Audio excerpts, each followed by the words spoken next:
सिंह राशि बंधु माने सावधान रुहंतु पुओ आगामी 72 घंटारे एक बड़ विस्फोरण हेबाकू जाउछि। बंधु माने आगामी 72 घंटारे तुमर कुंडली रे एपरी किछि परिवर्तन हेबाकू जाउछि जहां तुमर समग्र परिवार को थराई देब। बंधु माने आगामी 72 घंटारे तीनोटी बहुत बड़ घटना तुम पई अपेक्षा करिछि। एहा सहित तुमको तीनोटी बड़ खुशी मध्य मिलिबो, किंतु तुमर शत्रु मानकर एही खुशी उपरे बहुत खराब नजर रहिबो। एपरी परिस्थिति रे बंधु माने एही 72 घंटा तुमर खुशी को लुहरे परिणत करिपारे।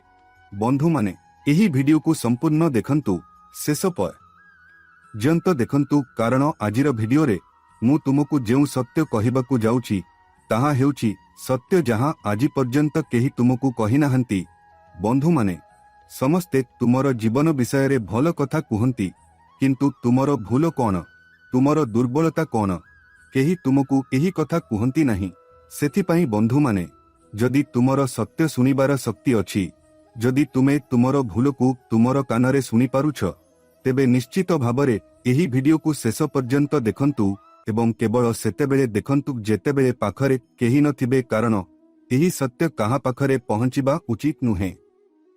भूलरे मध्य अन्य कान, कारण बंधुगण एही वीडियो रे मु आपनंकु खोलाखोली भाबरे कहिबाकू जाउछि जे सेही व्यक्ति किए जिए आपनंकर जीवन रे दुखर सबुठारु बड़ कारण हेउछि से व्यक्ति किए जिए आपनंकर खुशी को लुहरे परिणत करुछि, जिए आपनंक घर एवं परिवार उपरे खराप नजर पकाउछि।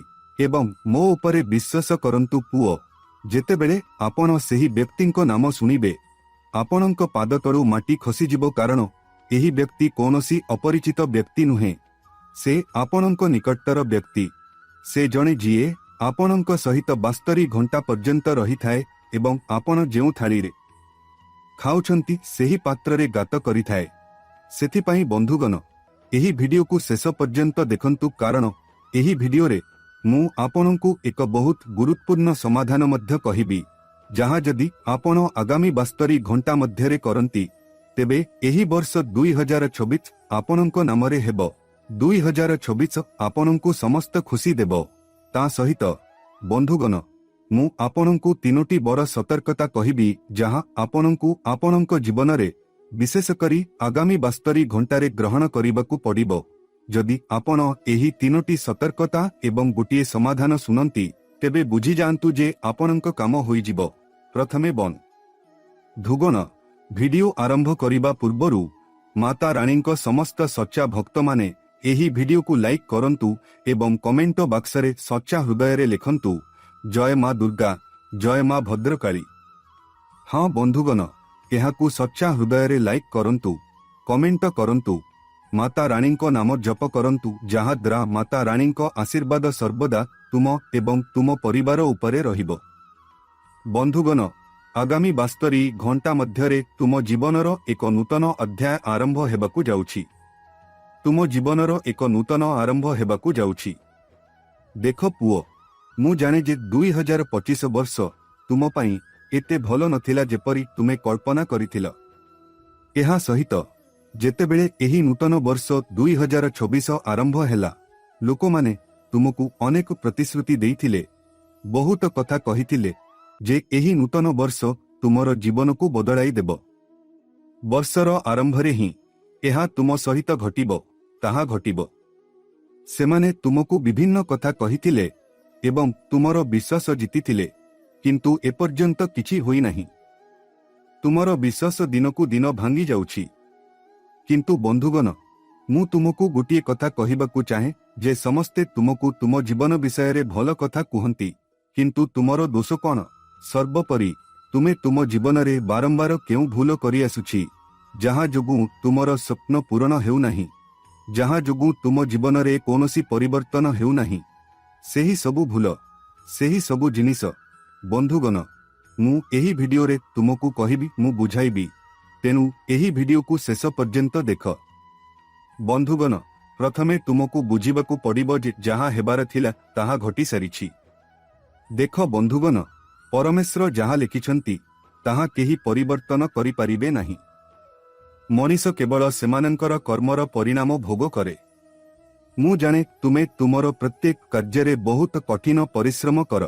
ତୁମେ ତୁମର ସମସ୍ତ କାମ ବହୁତ ସମର୍ପଣ ସହିତ କର, କିନ୍ତୁ ତଥାପି ଶେଷରେ ତୁମର କାମ ସମ୍ପୂର୍ଣ୍ଣ ହେବା ପୂର୍ବରୁ ନଷ୍ଟ ହୋଇଯାଏ। ତୁମର ଇଚ୍ଛା ସତ୍ତ୍ୱେ ତୁମର କାମରେ ଅନେକ ଅସୁବିଧା ଏବଂ ଅସୁବିଧା ସୃଷ୍ଟି ହୁଏ। କୌଣସି ପ୍ରକାରେ ଗୋଟିଏ କଷ୍ଟରୁ ଲଢ଼ି ବାହାରକୁ ଆସିବା ପରେ ଆଉ ଏକ କଷ୍ଟ ତୁମ ସମ୍ମୁଖରେ ଠିଆ ହୁଏ ଏବଂ ଏବେ ତୁମେ ସମ୍ପୂର୍ଣ୍ଣ ପରାସ୍ତ ହୋଇଯାଅ। ଏବେ ତୁମେ ବୁଝିପାରୁନାହଁ ଯେ ଶେଷରେ କ'ଣ କରିବ। ତୁମେ ଏକା ବସି ଭାବୁଛ ଯେ ମୋ ଜୀବନର କ'ଣ ହେବ, ମୁଁ ମୋ ଜୀବନରେ କିଛି କରିପାରିବି କି ନାହିଁ। ମୁଁ ଜାଣେ ଯେ ତୁମର ମଧ୍ୟ ଅନେକ ସ୍ୱପ୍ନ ଅଛି, ତୁମର ମଧ୍ୟ ଅନେକ ଇଚ୍ଛା ଅଛି ଯାହାକୁ ତୁମେ ବହୁତ ଦିନ ଧରି ତୁମ ମନରେ ଚାପି ରଖିଛ। ତୁମେ ସେଗୁଡ଼ିକୁ ଲୁଚାଇ ରଖିଛ। ତୁମେ କେବେ କାହାକୁ ସେହି କଥା କହିନାହଁ। ତୁମେ କେବେ କାହାକୁ ତୁମର ସ୍ୱପ୍ନ ବିଷୟରେ କହିନାହଁ, କିନ୍ତୁ ତୁମ ହୃଦୟରେ ତୁମେ ତୁମର ସ୍ୱପ୍ନ ପୂରଣ କରିବାକୁ ଇଚ୍ଛା କରୁଛ। ତୁମେ ଏଥିପାଇଁ ଆଗ୍ରହୀ। ଏବେ ସେହି ସ୍ୱପ୍ନ କିଛି ମଧ୍ୟ ହୋଇପାରେ। ତୁମ ପରିବାର ପାଇଁ ଏକ ବଡ଼ ଘର ନିର୍ମାଣ କରି, ଏକ ବଡ଼ ଗାଡ଼ି କିଣି, ଯେକୌଣସି ସ୍ୱପ୍ନ ତୁମର ହୋଇପାରେ। ତୁମ ପରିବାର ସହିତ କୌଣସି ସ୍ଥାନରେ ତୀର୍ଥଯାତ୍ରା କରିବାକୁ ଯାଇ ତୁମ ମନରେ ଅନେକ ପ୍ରକାରର ଇଚ୍ଛା ଅଛି ଯାହାକୁ ତୁମେ ବହୁତ ଦିନ ଧରି ପୂରଣ କରିବାକୁ ଚାହୁଁଛ, କିନ୍ତୁ ବନ୍ଧୁଗଣ, ବାଧ୍ୟବାଧକତା ତୁମକୁ ଏତେ ଚାପି ଦେଇଛି, ତୁମକୁ ଏତେ ଫସାଇ ଦେଇଛି ଯେ ତୁମେ ତୁମର ସ୍ୱପ୍ନ ଆଡ଼କୁ ଆଗକୁ ବଢ଼ି ପାରୁନାହଁ। ଏବଂ ଏହାର ମୁଖ୍ୟ କାରଣ ହେଉଛି ବନ୍ଧୁଗଣ, ତୁମେ ତୁମ ମନରେ ନିଜ ବିଷୟରେ ବହୁତ ନକାରାତ୍ମକ ଚିନ୍ତାଧାରା ସୃଷ୍ଟି କରିଛ ଏବଂ ଏହା ତୁମର ଦୋଷ ମଧ୍ୟ ନୁହେଁ। ଏହା ତୁମର ଶତ୍ରୁର ସମ୍ପୂର୍ଣ୍ଣ ଷଡ଼ଯନ୍ତ୍ର। ହଁ ବନ୍ଧୁଗଣ, ତୁମର ଶତ୍ରୁ ତୁମର ଆତ୍ମବିଶ୍ୱାସକୁ ନିଜ ଭିତରୁ ନଷ୍ଟ କରିଦେଇଛି। ଏବେ ବନ୍ଧୁଗଣ, ତୁମେ ନିଶ୍ଚୟ ଲକ୍ଷ୍ୟ କରିଥିବ ଯେ ଅନେକ ଥର ତୁମେ ତୁମ ଜୀବନରେ କିଛି ନୂଆ କରିବାକୁ ଯାଅ।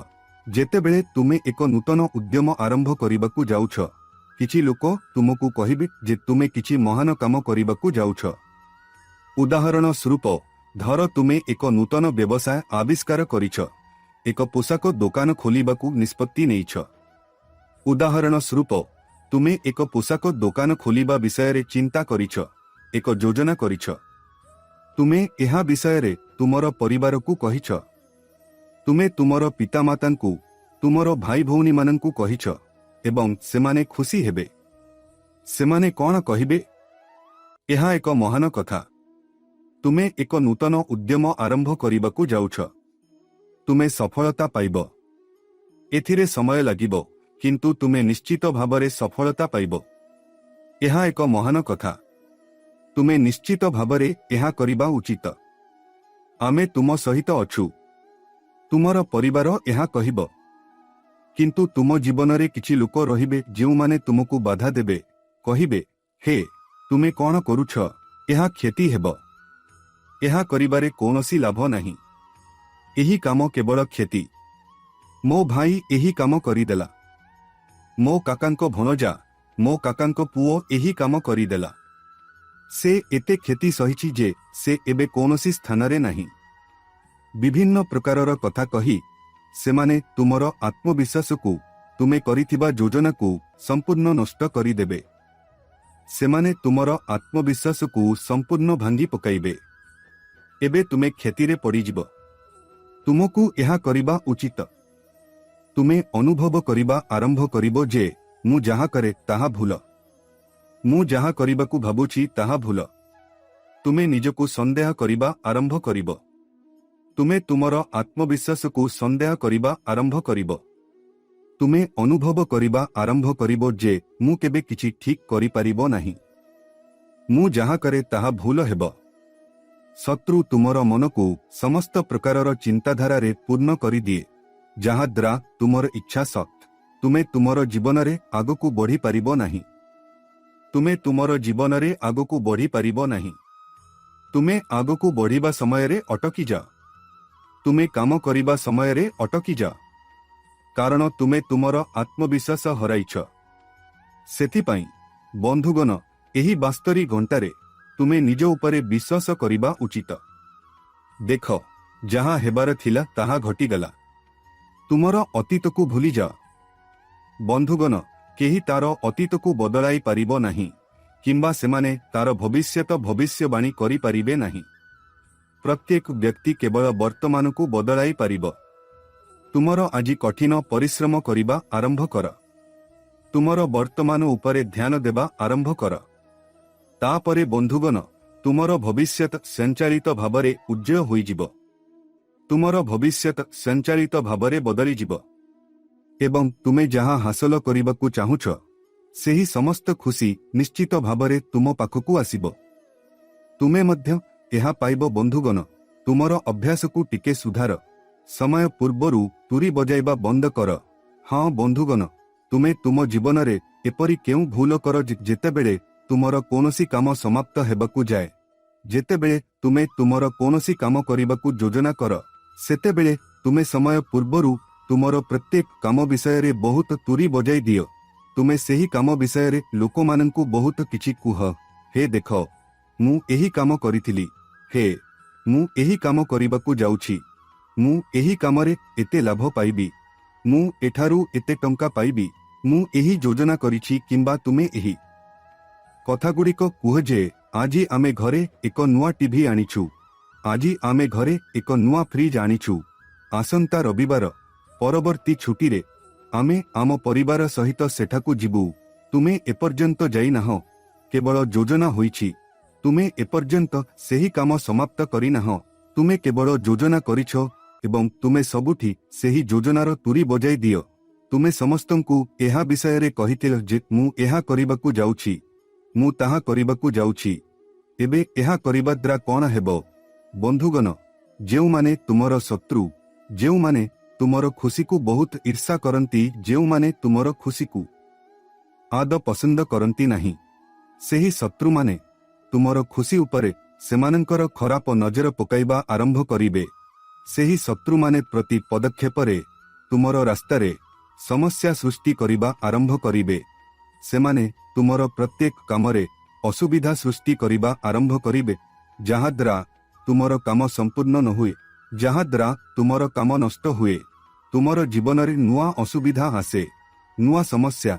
भाई सेथिपाई सेही लोकमान सबुबेले तुम विरुद्धरे बड़ बड़ षड़यंत्र करिबा आरंभ करंती। तेनु बंधु माने मने रखंतु जे जेपर्यंत तुमे निज कामरे कठिन परिश्रम करुछ एवं जेपर्यंत तुमे संपूर्ण सफलता पाइब नाही, तुमे तो तुमर कोनोसी काम किंबा तुमर कोनोसी योजना विषय रे बड़ कथा हेबा उचित नुहे। नचेत शत्रु तुमर सेही काम को नष्ट करिबा पई समस्त प्रयास करिबो, तार समस्त शक्ति लगाई देबो। बंधु माने मध्य मु तुमको कहिबाकू चाहे जे आगामी 72 घंटा तुमर पारिवारिक जीवन रे नूतन उन्नति आनिबाकू जाउछि। हाँ बंधुगण, देखंतु मु जाने जे बहुत दिन धरी तुम परिवारर परिवेश भल नथिला। परिवार रे छोट छोट कथा को नहीं बहुत झगड़ा हेउथिला, बहुत समस्या थिला। प्रत्येक विषय रे विवाद हेउथिला, प्रत्येक कथा को नहीं झगड़ा हेउथिला। कथा घरे प्रत्येक कथा को नहीं झगड़ा हेउथिला, बहुत बड़ असुविधा हेउथिला एवं तुमे एसबु कथारू बहुत क्लांत होई जाउथिल। तुमे कोनोसी उपाय देखि पारु नथिल। तुमे बुझी पारु नथिल जे तुम घरर परिस्थिति केबे सुधुरिब, तुम घर को केबे खुशी आसिब। कारण बंधुगण, तुमे जहा कर तुमे ताहा तुम परिवारर खुशी पाई कर। तुमे सबु बेले भाबुछ जे मु यथासंभव कठिन परिश्रम करिबा उचित, जहा द्वारा मु मो परिवार को समस्त खुशी देई पारिबी एवं तुमे एथिपाई कठिन परिश्रम कर। जेतेबेले तुमे तुमर परिवेश रे देख लोक माने निज परिवार सहित छुट्टी काटिबाकू जांती, लोक माने निज परिवार सहित भ्रमण पाई जांती, केही तीर्थयात्रा रे जांती, केही पिकनिक पाई जांती, केही मंदिर दर्शन पाई जांती। तुमको मध्य बहुत पसंद आसे। तुमर मध्य अनेक इच्छा अछि जे मु मो परिवार सहित समय बिताइबी, मु मो परिवार सहित भ्रमण पाई जांतु, मु केतेबेले मो परिवार सहित छुट्टी काटिबाकू चाहुछि, किंतु तुमे ताहा करि पारु नाह। तुमे एहा काहेकि करि पारु नाह? कारण परिवार रे छोट छोट कथा को नहीं बहुत विवाद अछि। परिवार रे कोनोसी एकता नहीं, एकता संपूर्ण लोप पाइछि। एपरी परिस्थिति रे बंधुगण एही 72 घंटा मध्यरे तुमको तुमर परिवार सहित बसी कथा हेबाकू पड़िबो। एक यात्रा योजना कर, एक पिकनिक योजना कर, ବନ୍ଧୁଗଣ, ଯେପର୍ଯ୍ୟନ୍ତ ତୁମେ ନିଜ ଭିତରୁ ନକାରାତ୍ମକ ଚିନ୍ତାଧାରା ଦୂର କର ନାହିଁ, ଯେପର୍ଯ୍ୟନ୍ତ ତୁମେ ତୁମର ମନକୁ ପବିତ୍ର କର ନାହିଁ, ସେ ପର୍ଯ୍ୟନ୍ତ ତୁମର ଜୀବନରେ କୌଣସି ପରିବର୍ତ୍ତନ ଆସିବ ନାହିଁ। ସେଥିପାଇଁ ତୁମେ ପ୍ରଥମ ପଦକ୍ଷେପ ନିଜେ ନେବାକୁ ପଡ଼ିବ। ଏବଂ ବନ୍ଧୁଗଣ, ମନେ ରଖ ଯେ ସବୁଠାରୁ କଷ୍ଟକର ପଦକ୍ଷେପ ହେଉଛି ପ୍ରଥମ ପଦକ୍ଷେପ। ହଁ ବନ୍ଧୁଗଣ, ଯେତେବେଳେ ଆମେ ପ୍ରଥମେ ଆରମ୍ଭ କରୁ, ସେହି କାର୍ଯ୍ୟ ହିଁ ସବୁଠାରୁ କଷ୍ଟକର। ତାପରେ ପଥ ନିଜେ ଗଠନ ହେବା ଆରମ୍ଭ କରିବ। ଯେତେବେଳେ ତୁମେ ଏକ ଆରମ୍ଭ କରିବ, ତାହା ତୁମକୁ କଷ୍ଟକର ଲାଗିବ, କିନ୍ତୁ ଧୀରେ ଧୀରେ ପୁଅ, ଯେତେବେଳେ ତୁମେ ଆଗକୁ ବଢ଼ିବା ଆରମ୍ଭ କରିବ, ପଥ ନିଜେ ଖୋଲିଯିବ, ପଥ ନିଜେ ଗଠନ ହେବ। ଏବଂ ଯେଉଁ କାମ ତୁମକୁ ବହୁତ କଷ୍ଟକର ଲାଗୁଥିଲେ, ତାହା କଷ୍ଟକର ହୋଇଯିବ। ତୁମେ ଯାହା ଭାବୁଥିଲ ତାହା ହେଲା ଯେ ଏହି କାମ ହୋଇପାରିବ ନାହିଁ, ସେହି କାମ ଏତେ ସହଜରେ ହୋଇଯିବ ଯେ ତୁମେ କେବେ କଳ୍ପନା କରିପାରିବ ନାହିଁ। ତୁମେ କେବେ ଏତେ ସହଜରେ କଳ୍ପନା କରିପାରିବ ନାହିଁ। ପୁଅ, ତୁମର ସମସ୍ତ କାମ ସମାପ୍ତ ହେବା ଆରମ୍ଭ ହେବ। ଏବଂ ବନ୍ଧୁମାନେ, ମୁଁ ତୁମକୁ କହିବାକୁ ଚାହେଁ ଯେ ଆଗାମୀ 72 ଘଣ୍ଟା ମଧ୍ୟରେ ତୁମର ଟଙ୍କା ସମ୍ବନ୍ଧୀୟ ସମସ୍ୟା ଶେଷ ହେବାକୁ ଯାଉଛି। ହଁ ବନ୍ଧୁମାନେ, ଟଙ୍କା ସମ୍ବନ୍ଧୀୟ ତୁମ ଜୀବନରେ ଯେଉଁ ସମସ୍ୟା ଚାଲିଥିଲା, ମୁଁ ଜାଣେ ଯେ ତୁମେ ବହୁତ ଦିନ ଧରି ଟଙ୍କା ସମସ୍ୟା ଦ୍ୱାରା କଷ୍ଟ ପାଉଛ। ତୁମେ ବହୁତ ପରିଶ୍ରମ କରି ଯାହା ରୋଜଗାର କର, ତାହା ଘରେ ରହେ ନାହିଁ। ଏବଂ ଯଦି ଏହା ରହେ, ତେବେ ହଠାତ୍ ଘରେ କିଛି ଅନାବଶ୍ୟକ ଖର୍ଚ୍ଚ ଆସିଯାଏ, ଯାହା ତୁମେ ବୁଝିପାରୁନାହଁ ହେ କ'ଣ ହେଉଛି, ଏବଂ ତୁମର ସମସ୍ତ କଷ୍ଟ ଅର୍ଜିତ ଟଙ୍କା ଚାଲିଯାଏ। ଏବେ ଦେଖ, ଏଥିପାଇଁ ତୁମକୁ କ'ଣ କରିବାକୁ ପଡ଼ିବ? ଏଥିପାଇଁ ତୁମକୁ ତୁମର ଘରର ଶକ୍ତି ପରିବର୍ତ୍ତନ କରିବାକୁ ପଡ଼ିବ। ହଁ ବନ୍ଧୁମାନେ, ଦେଖ, କେବଳ କଠିନ ପରିଶ୍ରମ ଦ୍ୱାରା ଫଳାଫଳ ହାସଲ ହୁଏ ନାହିଁ। ଘରର ଶକ୍ତି ବହୁତ ଗୁରୁତ୍ୱପୂର୍ଣ୍ଣ। ଯେତେବେଳେ ତୁମେ ତୁମ ଘରେ ପାଦ ଦେବ, ତୁମ ଘରର ପରିବେଶ କିପରି ହେବ, ତୁମ ଘରର ପରିବେଶ କିପରି ହେବ, ତାହା ହିଁ ନିର୍ଣ୍ଣୟ କରିବ ଯେ ତୁମର ଭବିଷ୍ୟତ କିପରି ହେବ। ବନ୍ଧୁଗଣ, ଦେଖ, ଘରେ ନିରନ୍ତର ଝଗଡ଼ା। ଘରେ ସବୁବେଳେ ଝଗଡ଼ା ଲାଗି ରହିବ। ଛୋଟ ଛୋଟ କଥାରେ ସବୁବେଳେ ବିବାଦ ରହିବ, ଝଗଡ଼ା ହେବ।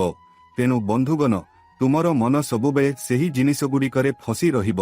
ତୁମର ମନ ସବୁବେଳେ ସେହି ଜିନିଷଗୁଡ଼ିକରେ ଅଶାନ୍ତ ରହିବ ଯେ କାଲି କୌଣସି ନୂତନ ହଙ୍ଗାମା ନ ହେଉ, କାଲି କୌଣସି ନୂତନ ଝଗଡ଼ା ନ ହେଉ, କାଲି କୌଣସି ନୂତନ ସମସ୍ୟା ନ ହେଉ। ତେବେ ତୁମେ କେବେ ନିଜ ଭିତରେ କିଛି ନୂଆ ଭାବିପାରିବ ନାହିଁ। ତୁମେ କିଛି ନୂଆ କରିବା ବିଷୟରେ ଭାବିପାରିବ ନାହିଁ।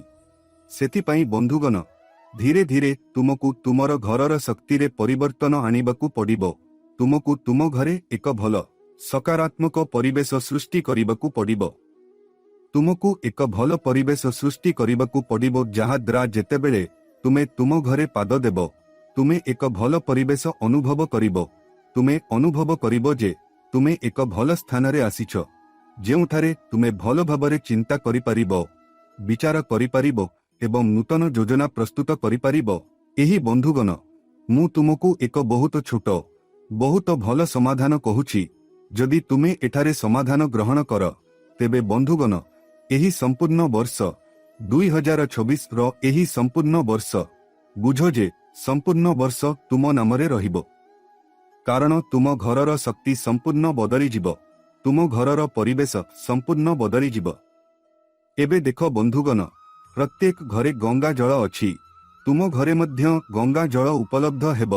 ଯଦି ତାହା ନାହିଁ, ତେବେ ତୁମେ ଯଦି କେହି ହରିଦ୍ର ଯାଉଛି, ତେବେ ସେମାନଙ୍କୁ କିଛି ଗଙ୍ଗା ଜଳ ମାଗ, କିମ୍ବା ଯଦି ତୁମେ ବଜାରରେ କୌଣସି ସ୍ଥାନରେ ପାଇପାର, ତେବେ ତାହା ପ୍ରକୃତ ଶୁଦ୍ଧ ଗଙ୍ଗା ଜଳ ହେବା ଉଚିତ। ଯାଇ ସେହି ଗଙ୍ଗା ଜଳ ଆଣ। ବନ୍ଧୁଗଣ, ସକାଳେ ଶୀଘ୍ର ଉଠି ସର୍ବପ୍ରଥମେ ତୁମ ଘରର ମନ୍ଦିରରେ ଚୁପଚାପ ବସି ପୂଜା କର। ତୁମର ଦେବତାଙ୍କୁ ପୂଜା କର, ତୁମର ପରିବାର ଦେବତାମାନଙ୍କୁ ପୂଜା କର ଏବଂ ତୁମର ପୂର୍ବପୁରୁଷମାନଙ୍କୁ ସମ୍ମାନ କର। ତାପରେ ବନ୍ଧୁଗଣ, ତୁମକୁ ତୁମର ଘରର ପ୍ରତ୍ୟେକ କୋଣରେ ଗୋଟିଏ ବୁନ୍ଦା ଗଙ୍ଗା ଜଳ ଛିଞ୍ଚିବାକୁ ପଡ଼ିବ। ଏବେ ଯଦି ତୁମେ ପ୍ରତିଦିନ ଗଙ୍ଗା ଜଳ ଛିଞ୍ଚିବ, ତେବେ ଗଙ୍ଗା ଜଳ ଶୀଘ୍ର ଶେଷ ହୋଇପାରେ। ତେଣୁ ଏକ ପାତ୍ରରେ ଶୁଦ୍ଧ ଜଳ ନିଅ, ଯାହା ସାଧାରଣ ଜଳ, ଏବଂ ସେଥିରେ କିଛି ବୁନ୍ଦା ଗଙ୍ଗା ଜଳ ମିଶା। ଗଙ୍ଗା ଜଳ ବହୁତ ପବିତ୍ର, ବହୁତ ଶକ୍ତିଶାଳୀ। ଯେଉଁ ଜଳରେ ଗଙ୍ଗା ଜଳର ଏକ ବୁନ୍ଦା ପଡ଼ିଥାଏ ତାହାକୁ ସମ୍ପୂର୍ଣ୍ଣ ପବିତ୍ର ବୋଲି ବିବେଚନା କରାଯାଏ। ତେଣୁ ବନ୍ଧୁଗଣ, ଗୋଟିଏ ପାତ୍ରରେ କିଛି ବୁନ୍ଦା ଗଙ୍ଗା ଜଳ ରଖନ୍ତୁ ଏବଂ ପ୍ରତିଦିନ ଆପଣଙ୍କ ଘରର ପ୍ରତ୍ୟେକ କୋଣରେ ସେହି ପାଣି ଛିଞ୍ଚନ୍ତୁ। ଯେତେବେଳେ ଆପଣ ପାଣି ଛିଞ୍ଚୁଛନ୍ତି ସେତେବେଳେ ଆପଣଙ୍କୁ ମନରେ କେବଳ ଏତିକି କହିବାକୁ ପଡ଼ିବ ଯେ, ହେ ଭଗବାନ, ମୋ ଘରର ଶକ୍ତିକୁ ପବିତ୍ର କରନ୍ତୁ, ନକାରାତ୍ମକ ଶକ୍ତିକୁ ଶେଷ କରନ୍ତୁ, ମୋ ଘରେ ସକାରାତ୍ମକ ଶକ୍ତି ବୃଦ୍ଧି କରନ୍ତୁ। ମା ଲକ୍ଷ୍ମୀ କୁହନ୍ତୁ, ମୋ ଘରେ ବାସ କରନ୍ତୁ, ମୋ ଘରେ ଏ ଦେବୀ ଦେବତାଙ୍କୁ ବାସ କରାନ୍ତୁ, ଯାହାଦ୍ୱାରା ମୋ ଘର ପବିତ୍ର ରହିବ, ମୋ ଘରର ପରିବେଶ ଭଲ ରହିବ। ତୁମର ମନରେ କେବଳ ଏତିକି କହିବାକୁ ପଡ଼ିବ, ଲୋଭ ନାହିଁ, କାହା ପ୍ରତି ଈର୍ଷା ନାହିଁ, କାହା ବିଷୟରେ ଖରାପ ଚିନ୍ତା ନାହିଁ। ଏପରି ଭାବନ୍ତୁ ନାହିଁ ଯେ ମୋ ଘରକୁ ପଡ଼ୋଶୀଙ୍କ ଘର ପରି କର, ତାଙ୍କ ଘରେ ଏକ ବଡ଼ ଗାଡ଼ି ଅଛି, ତାଙ୍କ ଘର ବହୁତ ବଡ଼, ତେଣୁ ମୋତେ ମଧ୍ୟ ସେ ସବୁ ଦିଅ। ଏହି ପ୍ରକାରର ଲୋଭ, ଏହି ପ୍ରକାରର ଭୁଲ ଭାବନା, ହଁ, ଏହାକୁ ଆପଣଙ୍କ ଭିତରୁ ବାହାର କରିଦିଅ। ତୁ ନଚେତ୍ କିଛି ହେବ ନାହିଁ। ବନ୍ଧୁଗଣ, ଆପଣଙ୍କ ଘରର ମୁଖ୍ୟଦ୍ର, ତୁମ ଘରର ମୁଖ୍ୟଦ୍ର ଯାହା ହେଉନା କାହିଁକି, ତୁମକୁ ସିନ୍ଦୁର ସହିତ ଜୟ ଶ୍ରୀ ରାମ ଲେଖିବାକୁ ପଡ଼ିବ। ହଁ ବନ୍ଧୁଗଣ, ତୁମ ଘରର ମୁଖ୍ୟଦ୍ରରେ ସିନ୍ଦୁର ସହିତ ଜୟ ଶ୍ରୀ ରାମ ଲେଖ, କାରଣ ବନ୍ଧୁଗଣ ଦେଖ, ଯେଉଁଠାରେ ଶ୍ରୀରାମଙ୍କ ନାମ ଅଛି ସେଠାରେ ସ୍ୱୟଂ ବଜରଙ୍ଗବଲି ବାସ କରନ୍ତି ଏବଂ ଯେଉଁଠାରେ ହନୁମାନଜୀ ବାସ କରନ୍ତି ନକାରାତ୍ମକ ଶକ୍ତି ମଧ୍ୟ ଏଣେ ତେଣେ ବୁଲାବୁଲି କରନ୍ତି ନାହିଁ। ସେଥିପାଇଁ ତୁମ ଘରର ମୁଖ୍ୟଦ୍ରରେ ସିନ୍ଦୁର ସହିତ ଜୟ ଶ୍ରୀ ରାମ ଲେଖ। ଏହା କରିବା ଦ୍ୱାରା ବନ୍ଧୁଗଣ କୌଣସି ନକାରାତ୍ମକ ଶକ୍ତି ତୁମ ଘରର ମୁଖ୍ୟଦ୍ୱାର ଦେଇ ପ୍ରବେଶ କରିପାରିବ ନାହିଁ। କେବଳ ସକାରାତ୍ମକ ଶକ୍ତି ପ୍ରବେଶ କରିବ, କାରଣ ବଜରଙ୍ଗବଲି, ପବନ ପୁତ୍ର ହନୁମାନଜୀ ତୁମ ଘରକୁ ସୁରକ୍ଷା ଦେବେ। ସେ ଏକ ସୁରକ୍ଷା କବଚ ହେବେ ଏବଂ ତୁମ ଘରର ପରିବେଶ, ବନ୍ଧୁଗଣ, ତୁମ ଘରର ପରିବେଶ, ତୁମ ଘରର ଶକ୍ତି ସମ୍ପୂର୍ଣ୍ଣ ପରିବର୍ତ୍ତନ ହୋଇଯିବ। ଏହି ଉପାୟ ଥରେ ଚେଷ୍ଟା କର। ମଙ୍ଗଳବାର ଦିନ ତୁମର ମୁଖ୍ୟଦ୍ୱାର ଫ୍ରେମରେ ଜୟ ଶ୍ରୀ ରାମ ଲେଖ। ଆସନ୍ତା ମଙ୍ଗଳବାର ସୁଦ୍ଧା ତୁମ ଘରର ମୁଖ୍ୟଦ୍ୱାରରେ ଏବଂ ଘରର ପ୍ରତ୍ୟେକ କୋଣରେ ଗଙ୍ଗା ଜଳ ଛିଞ୍ଚ। ତାପରେ ବନ୍ଧୁଗଣ ଦେଖ, କିଛି ଦିନ ମଧ୍ୟରେ ତୁମେ କେତେ ଭଲ ଅନୁଭବ କରୁଛ। ମୁଁ କହୁନାହିଁ ଯେ କେବଳ ବସି ରହି ତୁମେ ସବୁକିଛି କରିପାରିବ, କିନ୍ତୁ ବନ୍ଧୁଗଣ ତୁମେ ସଚ୍ଚୋଟତାର ସହିତ ଯେକୌଣସି କାମ କର, ତୁମେ ନିଶ୍ଚିତ ଭାବରେ ସଫଳ ହେବ। ତୁମେ ନିଶ୍ଚିତ ଭାବରେ ଭଲ ଫଳାଫଳ ପାଇବ। ତୁମର କଠିନ ପରିଶ୍ରମ ବ୍ୟର୍ଥ ଯିବ ନାହିଁ। ବନ୍ଧୁଗଣ, ମୁଁ ତୁମକୁ ଏହା ଗ୍ୟାରେଣ୍ଟି ଦେଇପାରେ, କାରଣ ତୁମ ଜୀବନରେ କିଛି ସମୟ ଧରି କ'ଣ ଘଟୁଛି, ତୁମେ ବହୁତ କଠିନ ପରିଶ୍ରମ କରିଛ। ଦେଖ, ତୁମେ କେବେ କାହାକୁ କହିନାହଁ, ତୁମେ ସବୁବେଳେ ନିଜ କ୍ଷମତାଠାରୁ ଅଧିକ କଠିନ ପରିଶ୍ରମ କରିବା ବିଷୟରେ ଚିନ୍ତା କରିଛ, କିନ୍ତୁ କିଛି ସମୟ ଧରି ତୁମେ ତୁମର କଠିନ ପରିଶ୍ରମର ଫଳ ଦେଖୁନାହଁ। ତୁମେ ତୁମର କଠିନ ପରିଶ୍ରମର ଫଳ ଦେଖୁନାହଁ। ତୁମର ସର୍ବୋତ୍ତମ ପ୍ରୟାସ ସତ୍ତ୍ୱେ ଜିନିଷଗୁଡ଼ିକ ଭୁଲ ହେଉଥିଲା। ଯାହା ସହଜରେ ସମାପ୍ତ ହେବା ଉଚିତ ଥିଲା ତାହା ଅଟକି ଯାଉଥିଲା। କିନ୍ତୁ ବନ୍ଧୁଗଣ, ଯେତେବେଳେ ତୁମେ ଏହି ଉପାୟ ଚେଷ୍ଟା କରିବ, ମୁଁ ତୁମକୁ ଗ୍ୟାରେଣ୍ଟି ଦେଉଛି ଯେ ତୁମେ ତୁମର କଠିନ ପରିଶ୍ରମର ଫଳ ଦେଖିବାକୁ ଆରମ୍ଭ କରିବ। ତୁମେ ଯାହା କରିବାକୁ ଚାହୁଁଛ ତାହା ସମାପ୍ତ ହେବ। ତୁମର ଜୀବନର ସମସ୍ତ ବାଧା ଦୂର ହୋଇଯିବ, ଅସୁବିଧା ଦୂର ହୋଇଯିବ ଏବଂ ତୁମେ ବହୁତ ଭଲ ଅନୁଭବ କରିବା ଆରମ୍ଭ କରିବ। ତୁମେ ଆତ୍ମବିଶ୍ୱାସୀ ଅନୁଭବ କରିବା ଆରମ୍ଭ କରିବ। ମୁଁ ଯେକୌଣସି ଭୟ ବିନା ପ୍ରତ୍ୟେକ କାର୍ଯ୍ୟ ସମାପ୍ତ କରିପାରିବି, ପ୍ରତ୍ୟେକ କାର୍ଯ୍ୟରେ ସଫଳତା ପାଇପାରିବି। ଏହି ଆତ୍ମବିଶ୍ୱାସ ତୁମ ଭିତରେ ନିଜ ଭିତରୁ ବିକଶିତ ହେବା ଆରମ୍ଭ କରିବ।